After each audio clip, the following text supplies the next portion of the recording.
सच्चिदानन्दरूपाय विश्वोत्पत्त्यादिहेतवे तापत्रय विनाशाय श्रीकृष्णाय वयं नुमः। परमपिता परमात्माना चरणों साष्टांग दंडवत प्रणाम। भागवतजीना चरणों कोटिसह प्रणाम। पूज्यपाद डोंगरेजी महाराजना चरणों में दंडवत प्रणाम। कि जय श्री कृष्ण, राधे राधे। जे आ मनोरथी परिवार एनी अंदर आप सौ आवो छो कि जे ज्ञान यूट्यूबना माध्यमथी आपणे भगवान प्रत्ये वाळवानी जे दृष्टि है, भगवान प्रत्ये जेनी अमी दृष्टि थाय छे, भगवान आपणी उपर जे अमी दृष्टि करे छे, ए आ भागवतजी एनी आपणे वात करीए छीए। तो गई कालनी जे वात हती ए सद्गुरुनी वात हती, भगवान केवी रीते मळी शके। तो ए ज प्रमाणे आजनो दिवस એટલે કે વિરાટ પુરુષની ધારણા, વિરાટ પુરુષની ધારણાની વાત કરી છે। આવો સાંભળીએ સુખદેવજીના માધ્યમથી, ડોંગરેજીના માધ્યમથી આપણને ખ્યાલ આવે કે વિરાટ પુરુષની ધારણા એટલે શું। ધ્યાનના આરંભમાં માનસી સેવા કરવી, ધ્યાનમાં મન શુદ્ધ ન હોય તો આનંદ આવતો નથી। मनने बहारना विषयों में भटकवानी टेव पड़ी गई है। वर्तमान काल में जीवन भोग प्रधान बन्यु है। तेथी ज तो मनने अंतर्मुख करवू घणुं कठिन है। माटे विराट पुरुषनी धारणा करवानुं कह्युं छे। विराट पुरुषनी धारणा करवाथी मनमा मेल धोवाय छे। विराट पुरुषनी धारणा एटले आखू जगत ब्रह्म रूप छे तेम मानवुं। ब्राह्मण ते विराट पुरुषनुं मुख छे, क्षत्रिय तेना हाथ छे, वैश्य तेना साथळ छे, अने शूद्र पग छे, अने नाड़ीओ ए नदीओ छे। जगतना प्रत्येक पदार्थने ब्रह्म रूपे निहाळीने मनने शुद्ध बनावी शकाय छे। साधारण पुरुष ने आ विराट पुरुषनी धारणा करवी घणी कठिन है। तेथी केटलाक अति सुंदर नारायणनु ध्यान करे छे। जगत ब्रह्म रूप है तेम नहीं मानो त्या सुधी राग द्वेष जवानो नथी। केटलाक जगतने ब्रह्ममय माने तो केटलाक दरेक पदार्थ में ब्रह्म स्वरूपनो अनुभव करे छे। राग द्वेषनो नाश करवा विराट पुरुषનું ध्यान કરવું। આખું જગત વિરાટ પુરુષનું સ્વરૂપ છે તેવી ભાવના કરવામાં આવે તો જગતની કોઈ પણ વસ્તુ પ્રત્યે હીન ભાવ કે કુભાવ થશે નહીં। હરિ જ જગત છે એમ માનો। બ્રહ્મ દ્રષ્ટિથી જગત સત્ય છે। બ્રાહ્મણ ભગવાનના મુખમાંથી નીકળ્યા છે એટલે બ્રાહ્મણોનું અપમાન મારા પ્રભુના મુખનું અપમાન છે। वैश्य साथळमांथी निकळ्या छे एटले वैश्यनुं अपमान एटले मारा प्रभुना साथळनुं अपमान छे। ए प्रभुना अपमान बराबर गणाय। माटे कोईनुं अपमान कराय नहीं। संसारमां जड़ चेतन प्रत्ये भेदभाव राखशो त्यां सुधी ध्यानमां एकाग्रता आवती नथी। त्यारबाद वैराग्यनो उपदेश कर्यो। वैराग्य वगर ध्यान नथी, ध्यानमां एकाग्रता आवती नथी। ज्यां सुधी संसारनुं स्मरण छे त्यां सुधी दुख छे। विराट पुरुषनुं ध्यान करवा तीव्र वैराग्यनी जरूर छे। आखुं जगत ब्रह्म स्वरूप छे एम मानी ज्ञानी पुरुषो ललाटमां ब्रह्मना दर्शन करे। वैष्णवो हृदयमां चतुर्भुज द्वारिकानाथना दर्शन करे छे। એ પ્રમાણે આપણે આગળ જોઈએ તો જ્ઞાન માર્ગ અને ભક્તિ માર્ગની વાત છે। જ્ઞાન માર્ગમાં તીવ્ર વૈરાગ્ય જોઈએ, ભક્તિ માર્ગમાં તીવ્ર પ્રેમ જોઈએ। ભક્તિ કરવા માટે વૈરાગ્ય નહીં કેવળો તો ચાલશે, પણ સર્વ સાથે પ્રેમ કરવો પડશે. સર્વ સાથે પ્રેમ કરો અથવા એકલા ઈશ્વર સાથે પ્રેમ કરો, જગતના પ્રત્યેક પદાર્થ સાથે પ્રેમ કરવો, તેનું નામ ભક્તિ માર્ગ છે. જ્ઞાન માર્ગ એ ત્યાગ પ્રધાન છે, જ્યારે ભક્તિ માર્ગ એ સમર્પણ પ્રધાન છે. જ્ઞાની નિષેધ કરતાં કરતાં પરિનિષેધમાં જ બાકી રહે છે, તેમાં મનને દ્રઢ કરે છે. સામાન્ય મનુષ્ય માટે જ્ઞાન માર્ગ સુલભ નથી. મનુષ્ય સર્વનો ત્યાગ કરી શકતો નથી. શરીર અને આત્મા બંને જુદા જુદા છે એમ બધા કહે છે, પણ સમજે છે કોણ? ભક્ત ગાયમાં રહેલા શ્રી કૃષ્ણની સેવા ઘાસમાં રહેલા શ્રી કૃષ્ણથી કરે છે, અને ભક્તિ માર્ગમાં દરેક પ્રત્યે સદભાવ રાખવાનો છે, પરંતુ દરેકમાં સદભાવ રાખવો કઠણ છે. શ્રી કૃષ્ણ ભગવાન પૂતનામાં પણ માતાના દર્શન કરે છે. સમગ્ર જગત એ વિરાટ પુરુષનું સ્વરૂપ છે. જગતમાં જે કંઈ દેખાય છે તે પરમાત્માનું સ્વરૂપ છે એમ માનીને વ્યવહાર કરો, એટલે વિરાટ પુરુષનું ધ્યાન કર્યું ગણાય. પ્રભુના એક અંગનું ચિંતન એનું નામ ધ્યાન, અને પ્રભુના સર્વાંગનું ચિંતન એનું નામ ધારણા. દાસ્ય ભક્તિથી હૃદયથી જલ્દી હીન બને છે. દાસ્ય ભક્તિથી જલ્દી દીન બને છે. ધ્યાન યોગથી કથા કપિલ ગીતામાં વિગતવાર વર્ણવવામાં આવી છે. ધ્યાન યોગની કથા જો વધારે સાંભળવી હોય, ખૂબ રસમય સાંભળવી હોય, તો એ આપણને કપિલ ગીતામાં જોવા મળે છે. સાધક સાવધાન થઈને ધ્યાન કરે તો સમજાશે કે માયામાં જે શક્તિ છે તે ખોટી છે. ઈશ્વરનું ચિંતન ન થાય તો વાંધો નહીં, પણ સંસારનું ચિંતન કરશો જ નહીં. સંસારને છોડવાની ટેવ પાડો. ધ્યાન વગર ઈશ્વરનો સાક્ષાત્કાર થતો નથી. જેવું પૈસાનું ધ્યાન કરો છો તેવું જ પરમાત્માનું ધ્યાન કરવું. આરંભમાં આંખ આગળ અંધારું દેખાશે, પણ ધૈર્યની સાથે યોગ ધારણાથી મનને વશ કરવું, મનથી પ્રભુના સર્વાંગની દર્શન કરવું, કે મન સ્થિર થશે ત્યારે ધારણા સ્થિર થશે, ત્યારે પ્રભુનું મંગલમય સ્વરૂપ દેખાશે અને ભક્તિ યોગની પ્રાપ્તિ થશે. ધ્યાનમાં મન સ્થિર ન થાય તો તેને મરણની બીક બતાવજો, તેથી તે સ્થિર થશે. કેને કે ક્ષણભંગુર જીવન કી કલિકા, કલ પ્રાત સમય ખીલી ન ખીલી, મલયા ચલકી રુચિ ગંધ, સુમિર ચલી ન ચલી, કલિકાલ કુઠાર લીએ ફર્યતા, તન નમ્ર ચૌટ ઝીલી ન ઝીલી, રટલે હરિના નામ હરી રસના, અંત સમય મેં હિલી ન હિલી. કે જ્ઞાનદેવ મનને ગુરુ બનાવ્યા છે. મનનો ખરો ગુરુ આત્મા છે. કે વૈષ્ણવો માટેનું એક દ્રષ્ટાંત આપે કે એકનાથ મહારાજ પાસે એક વૈષ્ણવ આવીને કહેવા લાગ્યો કે મહારાજ, તમારું મન સદા સર્વદા ઈશ્વરમાં સ્થિર કેમ થાય છે? તમારું મન 24 કલાક ઈશ્વરમાં સ્થિર રહે છે, જ્યારે મારું મન તો અડધો કલાક પણ પ્રભુમાં સ્થિર થતું નથી. તેનું શું કારણ? મનને સ્થિર કરવાનો કોઈ ઉપાય બતાવો. એકનાથજી મહારાજ ક્રિયાત્મક ઉપદેશ દેવા વિચાર્યું. તે કહે, ભાઈ, હમણાં બધું જવા દે. મને દેખાય છે કે તમારું મૃત્યુ નજીક છે. મરતા પહેલાં વેર અને વાસનાનો ત્યાગ કરી દેવો. વેર અને વાસનાના મરણને બગાડે છે. 7 દિવસ બાદ તું મારી પાસે આવજે.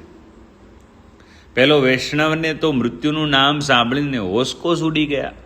તે તો ઘરે આવી ગયો, બધું ધનપુત્રોને સોંપી દીધું, સૌની ક્ષમાયાચના માગી, પછી એક ચિત્તે ઈશ્વરનું ધ્યાન કરવા લાગ્યો. 7 દિવસ પછી તે એકનાથ મહારાજ પાસે આવ્યો. મહારાજે પૂછ્યું, બોલ ભાઈ, આ 7 દિવસમાં શું કર્યું? તારા હાથે કંઈ પાપ થયું? વૈષ્ણવે જવાબ આપ્યો, મને મરણની બીક એવી લાગી કે હું તો બધું છોડી ઈશ્વરના ધ્યાનમાં લાગી ગયો. પાપ કરવાનો તો વિચાર સુદ્ધા પણ આવ્યો નથી. એકનાથ મહારાજે કહ્યું, મારી એકાગ્રતાનું રહસ્ય આ જ છે. હું રોજ મૃત્યુને યાદ કરું છું. એટલે મારું મન સર્વ વિષયોમાંથી હટી શ્રી કૃષ્ણના ધ્યાનમાં એકાગ્ર બની જાય છે. આપણું મન પરમાત્મામાં તન્મય ન થાય તો વાંધો નહીં, પણ જગત સાથે તન્મય ન થઈ જાય તે બરાબર જોજો. પરમાત્માનું ધ્યાન કરતા જીવ ઈશ્વરમાં એકરૂપ થઈ જાય છે. ધ્યાન કરનારો ધ્યેયમાં મળી જાય. ધ્યાતા, ધ્યાન અને ધ્યેય ત્રણેય એક થાય છે.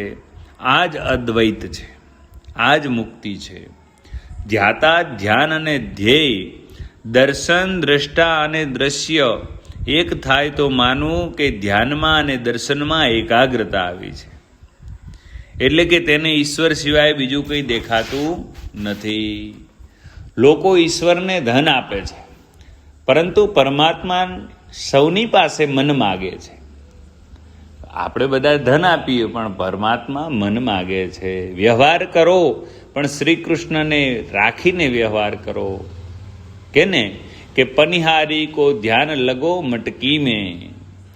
પનિહારી પાણી ભરીને ઘરે આવતી હોય ત્યારે તેઓ રસ્તામાં એકબીજા સાથે વાતો તો કરે, પણ તેનું ધ્યાન સતત માથા ઉપરની મટકી ઉપર હોય છે. આ રીતે સંસારના વ્યવહારમાં પણ ઈશ્વરનું સ્મરણ રાખી કરજો. જગતના પદાર્થોમાં આસક્તિ રાખશો નહીં. વિષયાનંદીને બ્રહ્માનંદ સમજાશે નહીં. ઉપનિષદમાં દ્રષ્ટાંત આપ્યું છે કે ખાંડની પૂતળી સાગરનું ઊંડાણ માપવા નીકળી અને પોતે સાગરમાં વિલીન થઈ ગઈ. સાગર સાથે મળી ગઈ. ઈશ્વરમાં મળેલા મનને કોઈ જુદું કરી શકતું નથી. ધ્યાન કરવાથી જીવનો લય પરમાત્મામાં થાય છે, પછી જીવપણું રહેતું નથી. ભાગવતમાં જ્ઞાન માર્ગ અને ભક્તિ માર્ગ બંને બતાવ્યા છે. જ્ઞાન માર્ગમાં જીવ ઈશ્વર સાથે એક થાય છે. ઈશ્વરમાં મળી જાય છે ત્યારે વૈષ્ણવાચાર્યો થોડું દ્વૈત રાખી અને અદ્વૈત માને છે. ભક્તિનો આરંભ ભલે દ્વૈતથી થાય, પણ તેની સમાપ્તિ અદ્વૈતમાં થાય છે. ભક્તિ અને ભગવાન અલગ રહી શકતા નથી. જે જીવ ભગવાનમાં મળી ગયો તેને પ્રભુ પોતાનાથી અલગ કરી શકતા નથી. ઉપનિષદમાં પરમાત્માનું વર્ણન કરતા કહ્યું છે કે રસો વૈ સહ, કે ઈશ્વર રસરૂપ છે. વૈષ્ણવો અભેદ ભાવમાં માને છે. જળમાં રહેલો માછલો પાણી પી શકતો નથી, તે જ રીતે બ્રહ્મરસમાં ડૂબી ગયો છે, એટલે બ્રહ્મરૂપ થઈ ગયો છે. તે પરમાત્મામાં રસાત્મક સ્વરૂપનો અનુભવ કરી શકતો નથી. જીવ બ્રહ્મરૂપ થાય છે ત્યારે આનંદનો અનુભવ થતો નથી. આનંદનો અનુભવ લેવા માટે તેને થોડું અલગ રહેવું પડશે, થોડું દ્વૈત રાખવું પડશે. તેથી ભક્તો કહે છે, હું ઈશ્વરનો અંશ છું, હું મારા શ્રી કૃષ્ણની ગોપી છું, મારે શ્રી કૃષ્ણની સેવા કરવી છે, મારે તેમની સાથે એક થવું છે, મારે તો ગોલોક ધામમાં જવું છે. તુકારામજી કહે કે મને કીર્તન કરવામાં જે આનંદ આવે છે તે વિઠ્ઠલ થવામાં આનંદ નથી. જીવ ઈશ્વરનો અનુભવ ક્યારે કરી શકે? જ્યારે તે ઈશ્વરથી જુદો રહે. એટલે જ વૈષ્ણવાચાર્યો જીવ ઈશ્વરથી થોડો અલગ રહે તેમ ઈચ્છે છે. ઈયળ ભમરીનું ચિંતન કરતાં કરતાં ભમરી બની જાય, તે જ રીતે જીવ બ્રહ્મનું ચિંતન કરતાં કરતાં બ્રહ્મરૂપ બની જાય. આ થઈ કૈવલ્ય મુક્તિ. પરંતુ વૈષ્ણવો તો કૈવલ્ય મુક્તિ ન ઈચ્છતા ઈશ્વરની પૂજા સેવા કરવા માટે અને તેનો રસાસ્વાદ માણવા માટે થોડું દ્વૈત રાખે છે. અશોકવનમાં રામ વિરહમાં સીતાજી રામનું અખંડ સ્મરણ કરે છે. સીતાજી ધ્યાનમાં તન્મય થયા. સર્વત્ર રામ દેખાય. માતાજી ભૂલી ગયા કે હું સીતા છું. આ થઈ કૈવલ્ય મુક્તિ. સીતાજી ઘણીવાર થયું કે હું રામરૂપ છું. તે સ્ત્રી તત્વ ભૂલી જાય છે. આમ જીવ શિવ બની જાય ત્યારે જીવ કૃતાર્થ થાય છે. એટલા માટે જ્યારે અશોક વાટિકામાં મૈયા સીતાજીને રાખ્યા છે અને ત્યારે ત્યાં સીતાજી અને ત્રિજટા સાથેનો એક સંવાદ થાય છે. ડોંગરેજી મહારાજ એવું કહે છે કે સીતાજી ત્રિજટાને કહે કે મેં સાંભળ્યું છે કે ઈયળ ભમરીનું ચિંતન કરતાં કરતાં ભમરી બની જાય, તો હું રામજીનું ધ્યાન કરતાં કરતાં રામ બની જઈશ તો પ્રશ્નાર્થ ચિહ્ન હતો કે જો હું આવું કરી દઈશ તો શું કહે છે કે ત્રિજટા કહે કે માતાજી તમે રામરૂપ થાવ તે તો સારું છે, જીવ શિવ થાય ત્યારે જીવ કૃતાર્થ થાય છે.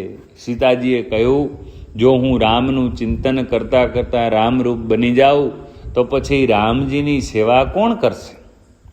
સીતા થઈ રામની સેવા કરવામાં જે આનંદ છે તે રામ થવામાં નથી. મારે તો રામજીની સેવા કરવી છે, અમારું જોડું ખંડિત તો નહીં થાય ને. ત્યારે ત્રિજટાએ કહ્યું પ્રેમ અન્યોન્ય હોવાથી રામજી આપણું ધ્યાન કરતાં કરતાં સીતા થઈ જશે અને તમે રામરૂપ થઈ જશો તો રામજી તમારું ધ્યાન કરતાં કરતાં સીતારૂપ બની જશે. જગતમાં રામ સીતાની જોડી હંમેશા કાયમ રહેશે. આ જ ભગવદ મુક્તિનું રહસ્ય છે. વૈષ્ણવ આચાર્યો પહેલાં દ્વૈતનો નાશ કરે અને અદ્વૈત પ્રાપ્ત કરે ત્યારે તેઓ કાલ્પનિક દ્વૈત રાખે છે. તેથી કનૈયાને ગોપી ભાવે ભજી શકાય. મારે શ્રી કૃષ્ણ થવું નથી, મારે તો ગોપી થઈ શ્રી કૃષ્ણની સેવા કરવી છે. ઉપર મુજબ મુક્તિના 2 પ્રકારે વર્ણન કર્યું છે. 17 તત્વોનું સૂક્ષ્મ શરીર છે. સ્થૂળ શરીર અને સૂક્ષ્મ શરીરનો નાશ થાય એટલે મુક્તિ પ્રાપ્ત થાય. વિચાર પ્રધાન મનુષ્યો જ્ઞાન માર્ગ પસંદ કરે, જ્યારે ભાવના પ્રધાન મનુષ્યો ભક્તિ માર્ગ પસંદ કરે છે. ઈશ્વરથી વિભક્ત ન થાય તેનું નામ ભક્તિ, અને ભક્તિ સર્વ સાધનોમાં શ્રેષ્ઠ છે. ભક્તિ શૂન્ય પુરુષોમાં સર્વ સાધન નિષ્ફળ જાય છે. કથા એ જીવ ઈશ્વરનું મિલનનું સાધન છે. ભાગવતમાં જ્યાં જ્યાં ભક્તિ શબ્દ વપરાયેલો છે ત્યાં ત્યાં તીવ્ર શબ્દ સાથે જ વપરાયેલો છે. ભક્તિ તીવ્ર જોઈએ, સાધારણ ભક્તિ ન ચાલે. અકામ સર્વકામો વા મોક્ષકામ ઉદારધિ તીવ્રેણ ભક્તિયોગેન યજેત પુરુષમ પરમ. ભાગવતજીના 2ય સ્કંદમાં 3ય અધ્યાયનો 10મો શ્લોક છે કે વૈરાગ્ય ઈચ્છાવાળો મુમુક્ષ ભક્ત હોય તો તેણે તો તીવ્ર ભક્તિ યોગથી પરમ પુરુષ પૂર્ણ પરમાત્માનું પૂજન કરવું જોઈએ. સુખદેવજી વર્ણન કરે છે રાજન, કોઈ પણ પ્રકારે મુક્તિ મેળવવી હોય તો શરૂઆતમાં ભોગનો ત્યાગ કરવો પડશે. ભોગી જ્ઞાન માર્ગ અને ભક્તિ માર્ગમાં આગળ વધી શકતો નથી. ભોગ ભક્તિમાં બાધક છે તેમ ભોગ જ્ઞાનમાં પણ બાધક છે. રાજન, ભોગ કરતાં ભોગના ત્યાગમાં અનંત ગણું સુખ છે. ઇન્દ્રિયજન્ય સુખ સર્વ પ્રાણીઓનું સરખું જ હોય છે. મનુષ્યોને ઇન્દ્રિય સુખ ભોગવતા જે આનંદ પ્રાપ્ત થાય એ જ આનંદ પશુઓને પણ મળે છે. શરીર સુખ મનુષ્યોને હોય, પશુઓ હોય કે દેવ હોય, સૌને સરખું જ હોય છે. ભોગમાં ક્ષણિક સુખ છે, ત્યાગમાં હંમેશ માટે સુખ છે. માટે મનુષ્યએ બુદ્ધિપૂર્વક ભોગ છોડવો જોઈએ. ભોગથી શાંતિ મળતી નથી, ત્યાગથી હંમેશા શાંતિ મળે છે. આવી વાત કરતાં કરતાં આગળ આપણે જોઈએ છીએ તો વારંવાર ડોંગરેજી મહારાજ કહે છે કે તમે ભગવાનમય બનો, ભગવાન ના બનો. કેમ કે સતત ડોંગરેજી મહારાજના શબ્દો એવા છે અને આપ સૌ સાંભળો છો. એ મહારાજ ડોંગરેજી મહારાજની જે કથિત ભાગવત છે એના શબ્દો આપ સાંભળો છો. એટલે ખૂબ સુંદર મજાનું આ જે પ્રકાશન છે એ પ્રકાશનથી આપણને ખૂબ સારા એવા ભગવાનના વિચારો મળે છે.